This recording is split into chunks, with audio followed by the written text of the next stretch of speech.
Salam hörmətli Livestream FM izləyiciləri. Bugün də sizin qarşınızda daha bir maraqlı müsahibimizlə gəlmişik. Bugünkü qonağımız Azərbaycan əsilli opera müğənnisi, dramatik tenor, Azərbaycan Respublikasının xalq artisti, Azərbaycan Respublikasının Akademik Opera və Balet Teatrının direktoru Yusif müəllim Eyvazovdur. Yusif bəy, xoş gəlmisiniz. Xoş gördük, çox sağ olun.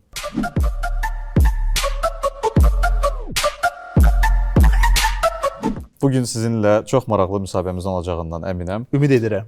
Sizin təkcə karyera yolunuz yox, həm də öz həyat yolunuz kifayət qədər maraqlı bir yoldur və elə başlamaq istəyirəm müsahibəmizə bu həyat yolundan. Siz Bakıda deyil, Əlcəzairdə dünyaya göz açmısınız, sonradan Bakıda böyümüsünüz və bildiyim qədər musiqiçi ailəsində yox. Soruşmaq istərdim ki, necə oldu ki, musiqi sizin üçün əvvəlcə hobbiyəmi çevrildi, sonradan ciddi peşəyəmi çevrildi və bu sizin həyat xəttləriniz necə kəsişdi? Məlumatlarınız düzdür.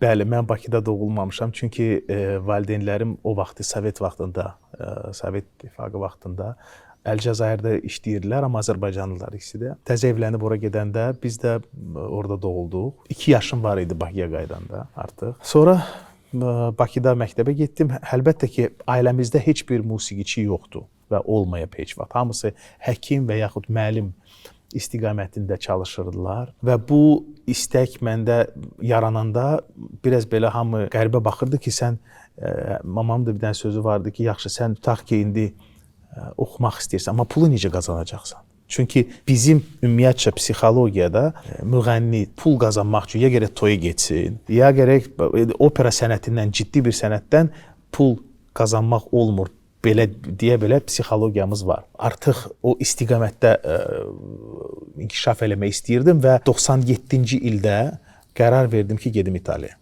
Getdim İtaliyaya. Elə o vaxtlar başa düşdüm ki, əgər bu sənətlə ciddi məşğul olmaq istəyirsənsə, gərək bunu bir ciddi şəkildə həyata keçirəsən. Çünki onu bir peşəkar yolunu mən götürmək istəyirdim və böyük bir peşəkar olmaq istəyirdim. Və artıq başa düşdüm ki, burada bu qeyri-mümkündür və çıxdım, getdim, orada başladım oxumağa və sonra da qaldım, yaşadım, 17 il İtaliyada yaşadım. Hal-hazırda da xaricdə çox saylı teatrlarla əməkdaşlıq eləyirəm, işləyirəm. Uşaqlıq və gənc illərimin xəyalları hamısı elə bil reallaşdı. Ondan da çox. Siz əslində mənim növbəti sualıma cavab verdiniz. Mən soruşmaq istəyirdim ki, İtaliyaya köçmək sizin üçün təkcə coğrafi koordinatları, məkanı dəyişmək deyil idi. Bu əslində İtaliya bir sıra şeylərlə assosiasiya olunur, amma əsas elementlərdən biri operadır. Müəllim dedi ki, sən deyir, əgər bu İtaliya sənətini, bel canto sənətini öyrənmək istəyirsənsə, sən gedib İtaliyada yaşamalısan. Sənət elə bil kitabda və ancaq video kasetlərdə o vaxtı video kasetsiz bəlkə yox idiniz o vaxtda. Ona görə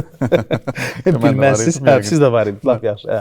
Video kasetlərdə o gördüyümüz operalar yox, canlı izləmək. Mən nə qədər canlı İtaliya opera sənətinin əfsanələrini gördüm Milanda o illərdə tələbə olaraq. Həm də İtaliya mənim üçün bir ikinci vətən oldu.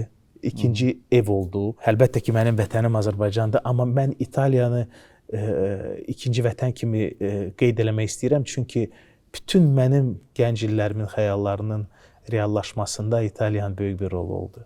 Çox sevirəm o torpağı. İndi özünüz qayıdırsınız vaxtaşır olaraq. Çox, hər il. İndi hal-hazırda İtaliyada çoxlu kontraktlarım var. Müxtəlif şəhərlərdə, müxtəlif teatrlarla, ona görə ki, tez-tez gedirəm. Yayı elə bil orada keçirəm həmişə, çünki Verona festivalı 3 ay baş verir, çoxlu təmsillər, Arena di Verona çoxlu təmsillərim orada olur. Veronadan qıraqdan başqa bir yay festivallarında işlər, Romada, orada ona görə İtaliya. Все dороги ведут в Рим. Bütün yollar Romada.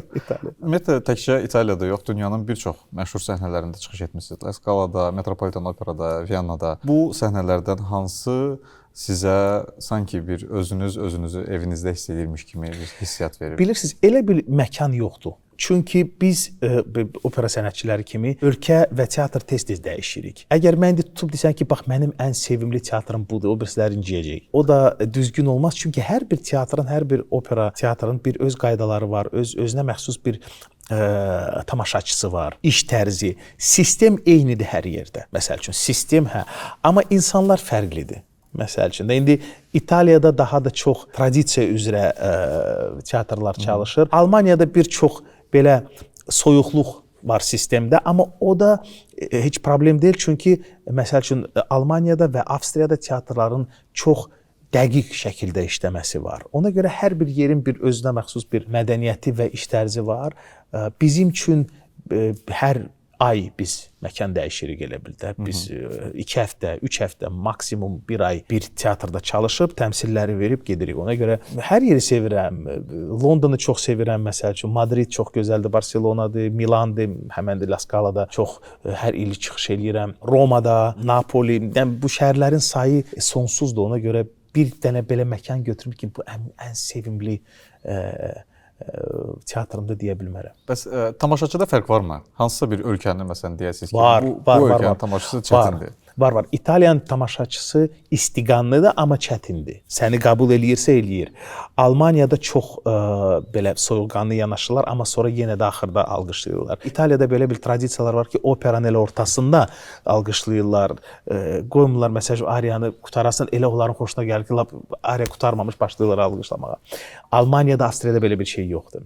Amerikada çox emosional və məsəl üçün Çində, Yaponiyada, Koreyada, bu ölkələrdə də çox istiqanlı bir tamaşaçı var. Sən səhnəyə çıxanda belə onlar səni elə alqışlayırlar, elə o qədər sevgi göstərirlər ki, elə bil sanki mən bir dəfə soruşdum onlardan ki, bəs siz niyə belə yanaşırsınız? Məsəl üçün hələ mən oxumamışam da, təzə çıxmışam. Əlbəttə ki, tanıyırlar da.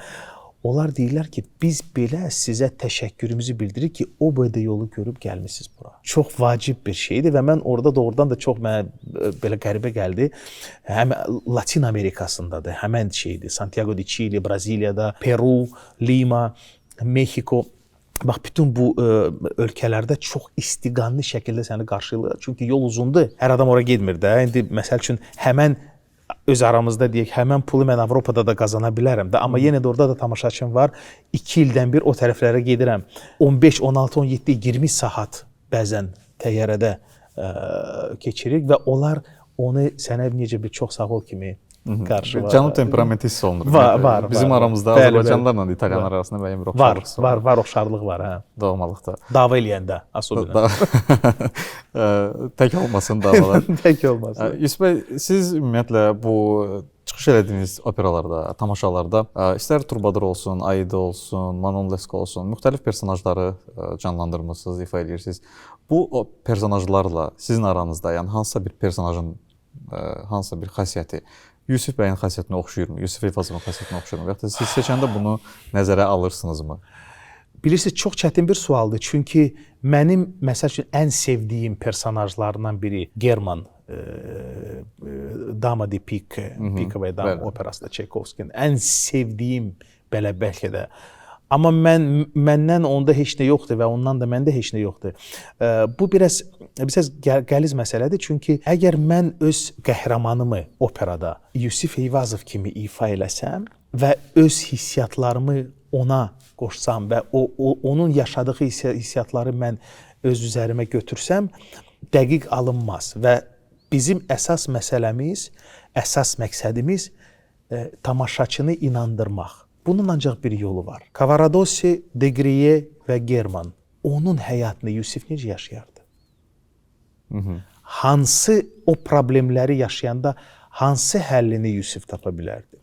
Hansı şəkildə onları həll eləyərdi? Və yaxud Traviatada, Aidada, məsəl üçün, bu vacibdir.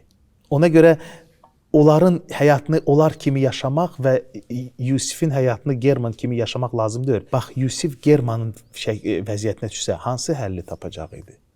Həmən o ərəfədə, həmən o məkanda, həmən o problemlərdə. Bax, bu personajın doğru şəkildə tamaşaçıya təqdim eləmək, bax, bu deməkdir. O suallara cavab tapanda, deməli, cəmaət sənə inanır. İllər keçdikcə Yusif Eyvazov dəyişə bilər.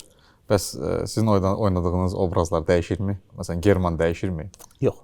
Dəyişir. Onu bir dəfə qurmusan, onu bir dəfə həll eləmisən, onun cavablarını tapmısan, o ömürlük belə qalacaq. Yusif Eyvazov qocala bilər, amma məsəl üçün onun o personajın ifa eləməsində əgər mən görsəm ki, artıq mən 60 yaşında Bogemada və yaxud Traviatada inandırıcı deyiləm, deməli o operanın vaxtı keçdi, deməli başqa bir operaya girişmək lazım. Çox qəşəng cavabdır. Təşəkkürlər. Siz həm klassik operalarda, həm də nisbətən müasir konsert stilində çıxış edirsiniz. Bu sizə çətinlik yaratmır ki, bu iki üslub arasında fərqlər? Yox, qətiyyən, çünki mənim 20 yaşım, 18-19 yaşım olanda mən məhz estrada mühəndisi olmaq istəyirdim. Mən operaya sonra keçdim. Çünki mən dedim ki, gedim biraz konservatoriyada səsimi qaydasına salım və çünki klassik musiqi ilə mənim heç bir nə anlayışım var idi, nə bu dünya ilə mənim heç bir tanışlığım yox idi. Ona görə mən estrada oxumaq istəyirdim. Mahnıları, estrada mahnılarına o vaxt indi Sovet vaxtında onların həyatı mənə gözəl gəlirdi və musiqini o tərəfdən mən öyrənməyə başladım. Amma artıq səsimin texnikasının üzərində işləyəndə, klassik əsərlərlə tanış olanda mən başa düşdüm ki, bu dünya çox gözəl dünyadır və çox zəngin dünyadır və bu mahnılardan da mən başa düşdüm ki, bu mahnıları oxuyuram, mənim səsim onlara çatır, amma bir dənə sadə ariya götürəndə mən başa düşdüm ki, mən burada heç nə eləyə bilmirəm. Aciz qalıram bu musiqisinin qapıçı. Orada texnika var, notlar var, bel canto sistemi var, vokalı var. Onlardan anlayışım yox idi. Elə bildim ki, mən bu əsəri götürürəm, amma heç nə eləyə bilmirəm. Maraqlı gəldi. Bir challenge kimi ki, yox, mən opera müğənnisi olmaq istəyirəm. Bu daha da çətindir, daha da mənim üçün daha da necə deyirlər, belə çatmaz bir dünya kimi görürdüm onu. Və ən gözəl şeylərdən biri o oldu ki, mən Bakıda olaraq video kasetlərdə dahi Luciano Pavarotti'nin, Placido Domingo'nun və yaxud başqa müğənnilərin kasetlərinə, operalarına baxanda heç bilmirdim ki, 25-30 ildən sonra mən Placido ilə gəlib burada Azərbaycanda və dünyada çıxış eləyəcəm. Heç mən 7 yatıb yuxuma gətirə bilməzdim. Ona görə mən onu elə nəzərdə tuturdum deyəndə ki, həm də məsəl üçün heç mənim xəyallarımın hamısı şükür Allaha həyata keçirildi. Hətta o xəyallar ki, deyirdim ki, yox, bu ola bilməz axı, amma onlar da oldu. Bu onlardan biridir. Ona görə mümkünsüz heç bir şey yoxdur. Yoxdur, evet. Həyat sürprizlə doludur. Həmişə gərək 100-ü istəyəsən ki, 95-ə çatasan. Bəs indi bu dəqiqə sizin üçün, Yusif Eyvazov üçün əlçatmaz olan nəsə, hansısa bir xəyal varmı və yaxud da əlçatmaz deməyək? Çatmaq istədiyiniz nəsə bir, daha bir fərqli bir xəyal? İndi mənim əsas məqsədim və ən böyük vəzifəm və ən çətin o səviyyəni saxlamaq. Düzdür, gəlib çatmaq var, amma saxlamaq... Çatmaq var. Sən təyyarə ala bilərsən, amma onu saxlamaq var. Bu həmən məsələdə. Ona görə bu daha da çətindir. Qat-qat çətindir. Çünki sən hər dəfə səhnəyə çıxanda sən gərək sübut eləyəsən ki, sən bu ada layiqsən. Mən heç vaxt icazə vermərəm ki, desinlər ki, ayda 2 il bundan qabaq amma biraz belə bir kil keçib, nəsə belə zdayot pozisiya. Yox, olmaz. Ona görə işləmək lazımdır. Əlbəttə ki, bədən qocalır. Əlbəttə ki, müğənni qocalır. Əlbəttə ki, texnikada bu çox ağır bir canlı ifadır. Bir operanı başdan ayağa kimi. Əgər görürsən ki, hansısa pozisiyalar artıq o dərəcədə deyil, gərək elə eləyəsən ki, elə repertuar seçəsən, elə səviyyədə qalasan ki, o kəlitə düşməsin. Bu mənim indi əsas məqsədimdir. Onun üzərində işləyirik. Necə deyirlər, forma müvəqqətidir, amma klass daimidir. Amma klass daimidir, bəli. Gözəl. Yusuf bəy, siz özünüzün də həyat yolu sanki şərqlə qərbin kəsişməsində olub. Musiqi stilində, musiqi formatlarında, şərq və qərb musiqisi arasında hansını daha çox bəyənirsiniz?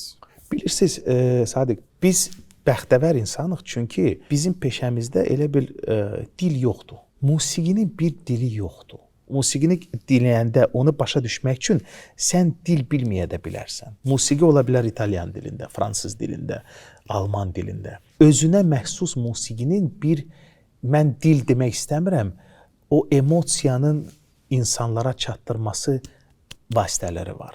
Heç bir dilə, heç bir işə, heç bir sistemə aid olmayan. Mən sizə bir məsəl gətirim. Mən Milanda elə tələbə idim.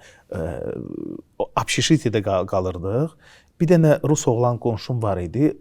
Vladimir Vysotskidən başqa heç nə qulaq asmırdı bu. Sonra yollarımız ayrıldı, общежитиеdən getdim. 2 ildən sonra o Milandan çıxıb gedəndə mən opera qulaq asıb dəli olurdu. Çıxırdı otaqdan. İnan mənə ki, 2 ildən sonra o evə qaydanda valizi dolu klassik disklərlə qayıtdı. Heç bir nə anlayışı, nə zövqü, nə mən onu teatrda apardım, La Scala'da apardım, o tamaşalarda heyran oldu, vuruldu bu aləmə. Halbuki mən deyim də o mahnılardan başqa heç nə qulaq asmaq istəmirdi. Gör nə qədər bu musiqinin, özdə mürəkkəb musiqilərin, məsəl üçün də həmən Pikova Dama, Çaykovski, Aida, Toska, belə bir şeylər və onun üçün doğrudan da elə bu dünya elə gözəl, elə qəribə gəlirdi ki, o musiqinin incələrini başa düşməsə belə, amma hansı ki onun qəlbində bəlkə də hansı notlara toxunurdum. Ona görə o sevdi o musiqini. Sarı simə toxunub. Bəli. Sevdi və ona heç maraqlı deyil. Bu sevgidən danışır, bu ölümdən danışır, bu doğumdan danışır, bu opera nədən danışır? Xainlikdən, nə bilim, qaçmaqdan, müharibədən fərqi yoxdur. Onun üçün həmən vaxtı fərqi yox idi. O ancaq o musiqini dinləyib o hansısa onun qəlbində bu simlərə dəyirdi bu musiqi və ona kifayət qədər bəs eləyirdi. Mən deyə bilərəm ki, dili yoxdur. İnsanlara çatdırdığı o bizə aydın olmayan vasitələr var. Mən bir dəfə soruşdum, niyə cəmaət əl çalır? Çünki normal insan üçün bu qeyri-normaldır. Özüm də operalarda olanda çox fərqli hisslər yaşayıram. Fərqli hiss edirsən. Çünki bu insan indi bu notu götür. Necə? Olmur axı. Ona görə bu qeyri-adi bir aləmdir. Yusuf bəy, bir neçə il əvvəl 2023-cü ildə səhv eləmirəmsə Azərbaycan Dövlət Opera və Balet Teatrının direktoru təyin olundunuz. Necə edək ki, Azərbaycanda da operaya gələn insanların sayı çoxalsın? Operaya təkcə operaya qulaq asanlar yox, məsələn siz deyən kimi. Kimsə öz tanışını, yoldaşını gətirsin ki, gəl sən də qulaq as, sən də feyz yap. Buna görə siz tamamilə düzdünüz. Amma axır vaxtlar operaya maraq artıb. Mən buna çox sevinirəm. Mən buna bir direktor kimi statistikaya baxıb biletlərin satışından görürəm. İnanın mənə ki, rəqəmlər çox qəşəngdir. Artır. Və ən birinci problem və ən vacib məsələ ki, sən gərək tamaşaçıya kalitəli məhsul verəsən. Bunun üzərində biz işləyirik.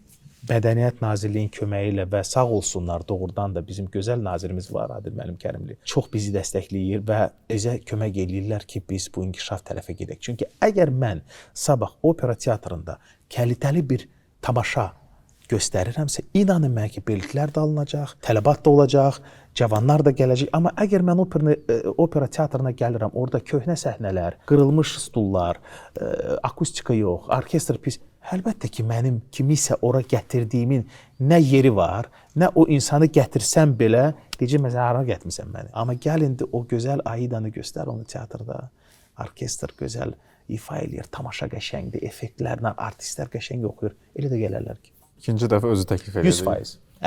Əminəm. Tamam.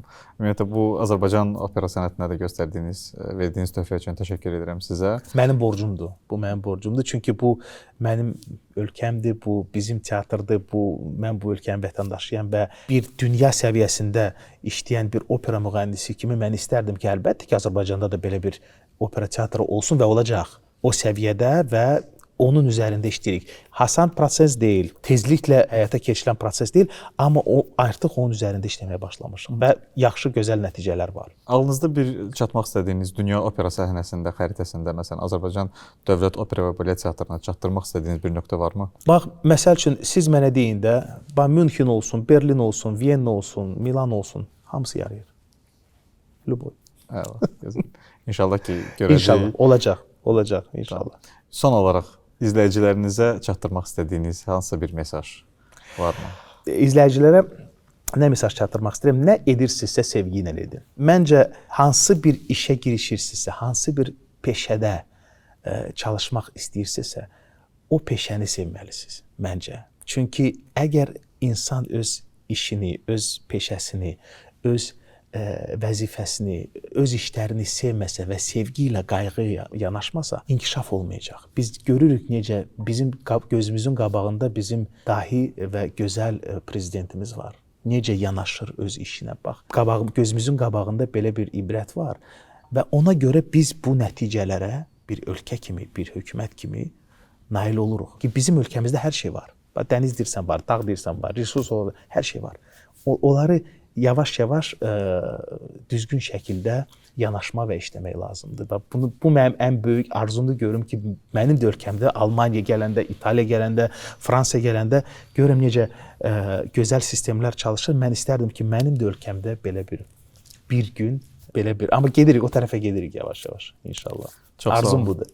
Təşəkkürlər. Sizin Azərbaycana sevginiz həmişə görünür. Çox sağ olun. Bunu çatdırdığınız üçün, izləyicilərimizə çatdırdığınız üçün minnətdaram. Var olasınız. İstər səhnədə, tamaşalarda, istərsə də səhnədən kənarda kifayət qədər ibrətamiz mesajlar verirsiniz. Minnətdaram buna görə. Bugünkü görüşümüzə gəldiyiniz üçün də. Təşəkkürlər. Çox maraqlı müsahibə keçdi. Çox sağ olun. Təşəkkür edirəm. Livestream FM izləyicilərinə də təşəkkür edirəm. Növbəti görüşlərə dək.